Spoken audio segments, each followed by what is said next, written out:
Hello everyone. आज हम पढ़ेंगे वितान हिंदी पाठमाला कक्षा 3 पाठ 10 प्यार भरा एक खत। प्यारे बच्चों, इस कहानी में दादाजी के द्वारा अपनी पोती को एक पत्र लिखा जाता है। इस कहानी की जो लेखिका है वह अपनी पोती को पत्र लिखते हुए पुरानी यादों में खो जाती हैं। बच्चों, यह कहानी एक पत्र के द्वारा दर्शाई गई है। इस कहानी में बताया गया है कि पहले पत्र कैसे लिखे जाते थे और आज के पत्र कैसे लिखे जाते हैं, दोनों में कितना अंतर है। इस कहानी की जो लेखिका है वह अपनी पोती को पत्र लिखती है और अपनी पोती को पत्र लिखते हुए अपनी पुरानी यादों में खो जाती हैं। उनके दादाजी को हिंदी अच्छी तरह से समझ में नहीं आती थी। बच्चों, इस लेखिका के जो दादाजी हैं उनको हिंदी नहीं आती थी। क्यों? क्योंकि वे उर्दू और अंग्रेजी का अच्छा ज्ञान रखते थे। लेकिन बच्चों, क्या आप जानते हो, उनके दादाजी ने पत्र हिंदी में लिखा क्योंकि उनका ये मानना था कि शुभकामनाएं हमेशा हिंदी में ही देनी चाहिए। बच्चों, बड़ों का जो आशीर्वाद होता है वो हमेशा हिंदी में ही दिया जाता है।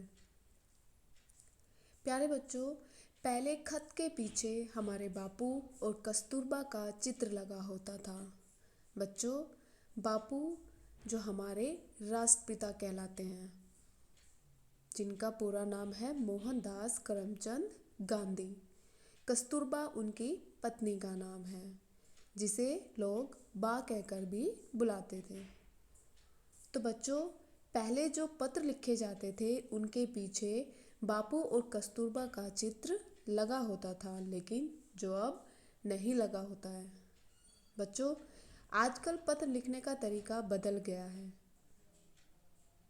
पहले का और आज का तरीका काफ़ी बदल चुका है। तो आइए पढ़कर जानते हैं कि पत्र में क्या लिखा गया है और उनमें क्या अंतर है। यह पत्र 1952 में लिखा गया था। पत्र की दूसरी तरफ एक चित्र है कस्तूरबा और गांधी जी का। यह एक अनोखा कार्ड है। प्यारे बच्चों, यह पत्र 1952 में लिखा गया था और पत्र की दूसरी तरफ एक चित्र लगा होता था जिस पे कस्तूरबा और गांधी जी का फोटो लगा होता था। यह एक अनोखा कार्ड है, मतलब यह एक अनोखा पत्र है, यानी एक अलग पत्र। क्योंकि पहले के जो लोग होते थे, पहले जो पत्र लिखते थे वो अलग तरीके से लिखते थे और जो आज का पत्र था वो अलग तरीके से लिखा जाता था। तो आइए इस कहानी को पढ़कर जानते हैं कि पत्र में क्या लिखा था। आज नए साल का पहला दिन है। मैं पत्र लिखकर अपनी पोती को नववर्ष की शुभकामनाएं भेज रही हूँ। पत्र लिखते लिखते 50 वर्ष पहले की यादों में खो गई, जब मेरे दादाजी ने एक पत्र कार्ड के रूप में भेजा था। प्यारे बच्चों, इस कहानी की लेखिका अपनी पोती को नए साल की बधाइयाँ भेज रही हैं। किसके द्वारा? पत्र के द्वारा। आज नए साल का पहला दिन है और लेखिका अपनी पोती को नए साल की बधाइयाँ दे रही हैं। और पत्र लिखते लिखते लेखिका अपनी 50 साल पहले की पुरानी यादों में पूरी तरह खो जाती हैं। वे कहती हैं कि जब मेरे दादाजी ने एक पत्र कार्ड के रूप में मुझे भेजा था, उनके दादाजी ने उनको एक पत्र लिखा था जो एक कार्ड के रूप में था। तो बच्चों, जब वो लेखिका अपनी पुरानी यादों में खो जाती है और उन्हें दादाजी का लिखा हुआ पत्र याद आता है, मैंने तुरंत अपनी मेज की दराज खोलकर वह पत्र निकाला। उसे देखकर मेरी आंखें भर आई। जानते हो दादाजी ने यह पत्र क्यों लिखा था? नए साल की शुभकामनाएं देने के लिए। मेरे दादाजी उर्दू और अंग्रेजी जानते थे। हिंदी लिखनी उन्हें ठीक से नहीं आती थी।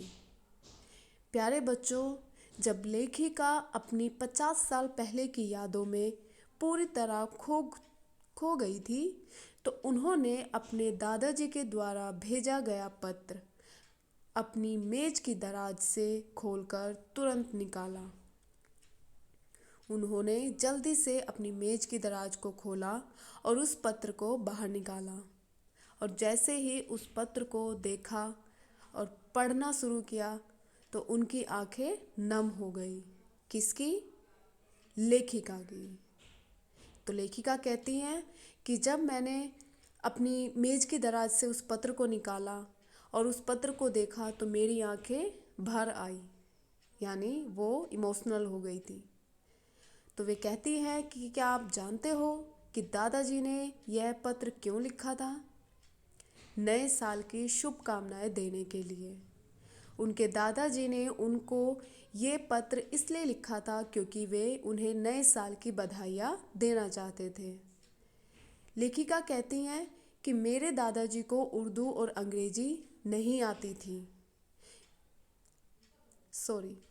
मेरे दादाजी उर्दू और अंग्रेजी जानते थे, उन्हें हिंदी नहीं आती थी। हिंदी का ज्ञान उनको बिल्कुल भी नहीं था। वो ठीक से हिंदी बोल भी नहीं पाते थे, पर वे सोचते थे कि शुभकामनाएं तो हिंदी में ही अच्छी लगती हैं, आशीर्वाद तो हिंदी में ही देना उचित है। इसलिए उन्होंने कोशिश करके हिंदी में पत्र लिखा। कितना प्यार था उस पत्र में। दादाजी ने लिखा, प्रिय पुत्री शारदा। तो प्यारे बच्चों, लेखिका कहती है कि उनके दादाजी को हिंदी बिल्कुल भी नहीं आती थी क्योंकि उनके दादाजी उर्दू और अंग्रेजी बहुत अच्छे से जानते थे। लेकिन उनके दादाजी का मानना था कि शुभकामनाएं हमेशा हिंदी में ही देनी चाहिए, आशीर्वाद तो हिंदी में ही अच्छा लगता है। बच्चों, उचित का मतलब है सही, तो उन्होंने कहा कि आशीर्वाद तो हिंदी में ही देना सही होता है। इसलिए उन्होंने कोशिश करके हिंदी में पत्र लिखा। किन्होंने? लेखिका के दादाजी ने। तो प्यारे बच्चों, लेखिका के दादाजी को हिंदी बिल्कुल भी नहीं आती थी, लेकिन उन्होंने शुभकामनाएं भेजने के लिए हिंदी लिखने का प्रयास किया, अभ्यास किया। उन्होंने हिंदी लिखने की प्रैक्टिस की और उस हिंदी में ही पत्र लिखा। उन्होंने कोशिश करके, यानी कि उन्होंने पूरी कोशिश की और उन्होंने हिंदी में पत्र लिख दिया। कितना प्यार था उस पत्र में। लेखिका कहती है कि दादाजी के उस पत्र में कितना प्यार था। दादाजी ने लिखा, प्रिय पुत्री शारदा। वह पत्र मैंने घर में सबको पढ़कर सुनाया। कितना अनोखा है यह पत्र। भला क्यों? कार्ड के पीछे बा और बापू की तस्वीर है। हाँ, बापू यानी हमारे राष्ट्रपिता। बापू का पूरा नाम मोहनदास करमचंद गांधी था। कस्तूरबा गांधी जी की पत्नी थी। उन्हें सब बा कहा करते थे। तो प्यारे बच्चों, जब लेखिका उस पत्र को देख रही थी, उस पत्र को महसूस कर रही थी और वे इमोशनल हो गई थी, तो उन्होंने बताया कि दादाजी के उस पत्र में कितना प्यार था, और उन्होंने उस पत्र को अपने घर में सबको पढ़कर सुनाया। उनके लिए वो पत्र बहुत अलग था। भला क्यों? क्योंकि कार्ड के पीछे बा और बापू की तस्वीर लगी हुई थी। बच्चों, ये बा और बापू कौन है? प्यारे बच्चों, बापू यानी हमारे राष्ट्रपिता, और हमारे राष्ट्रपिता कौन है? गांधी जी। तो बापू का पूरा नाम मोहनदास करमचंद गांधी था और कस्तूरबा गांधी जी उनकी पत्नी थी। और कस्तूरबा जी को सब बा कह के बुलाते थे। आजकल पोस्ट कार्ड, जिसे हम खत भी कहते हैं, उसके पीछे तस्वीर नहीं होती, लेकिन लिखने की जगह होती है। मैंने दोनों पत्रों को साथ रखा और देखा पत्र लिखने का नया तरीका। प्यारे बच्चों, आजकल के जो पोस्ट कार्ड होते हैं, जो पत्र होते हैं, जिसे हम खत भी कहते हैं या चिट्ठी भी कहते हैं, उसके पीछे कोई भी तस्वीर नहीं होती है, लेकिन लिखने की जगह होती है। यानी जहाँ पे हम लोग लिखते हैं, अपने विचार लिखते हैं, वहाँ पर वो लिखने की जगह होती है। तो लेखिका कहती है कि मैंने दोनों पत्रों को साथ में रख दिया, जो पुराना पत्र था उसको भी और जो वे नया पत्र लिख रही थी उसको भी। तो उन्होंने देखा कि पत्र लिखने का नया तरीका, यानी जो नए तरीके से पत्र लिखते हैं उसको कैसे लिखते हैं। आइए देखते हैं। C84 डिफेंस कॉलोनी, नई दिल्ली 110024, 1 जनवरी 2020। प्रिय मीता, असीम प्यार और नए साल की शुभकामनाएं।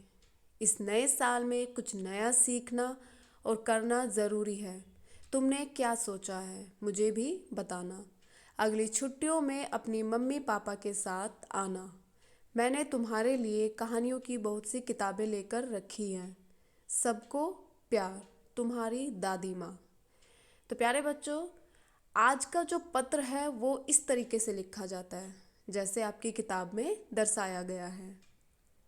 लेकिन पहले के जो पत्र होते थे वो कैसे लिखे जाते थे, जैसे आपकी बुक में ये तस्वीर दिखाई गई है। उस पहले पत्र के पीछे बा और बापू की तस्वीर लगी होती थी, लेकिन आज के पत्र में बा और बापू की तस्वीर नहीं होती है। तो पत्र लिखने का ये नया तरीका है। इस पत्र को लेटर बॉक्स में डालकर मैं सोचने लगी, काश अपने दादाजी को उनकी भेजी शुभकामनाओं के लिए धन्यवाद का पत्र लिखा होता। वे पत्र पाकर कितने खुश होते, दादी जी को भी पढ़कर सुनाते। तो प्यारे बच्चों, जब लेखिका पत्र लिख रही थी तो उन्होंने उस पत्र को लिखकर लेटर बॉक्स में डाल दिया, और लेटर बॉक्स में डालने के बाद वे सोचने लगी कि काश मैंने अपने दादाजी को भी उनकी भेजी शुभकामनाओं के लिए धन्यवाद का पत्र लिखा होता। जो लेखिका के दादाजी ने उनको नए साल की बधाई के लिए पत्र लिखा था, तो लेखिका कहती है कि काश मैं भी उनको धन्यवाद के लिए पत्र लिखा होता और मेरे दादाजी उस पत्र को पाकर कितने खुश होते और खुश होकर दादी जी को भी पढ़कर सुनाते। तो प्यारे बच्चों, आज के इस कहानी से हमने क्या सीखा?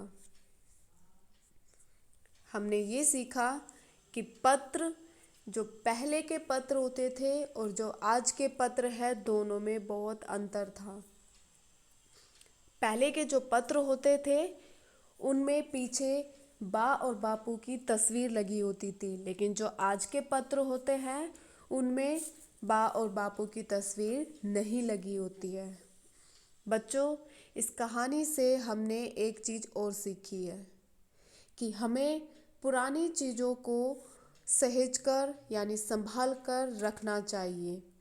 जैसे इस कहानी में लेखिका ने अपने दादाजी के पत्र को संभाल कर रखा हुआ था, ठीक इसी तरह हमें भी अपनी पुरानी चीज़ों को या अपने बड़ों की चीज़ों को संभाल कर रखना चाहिए। तो बच्चों, इस कहानी का मूल्य क्या है? इस कहानी का मोटिव क्या है?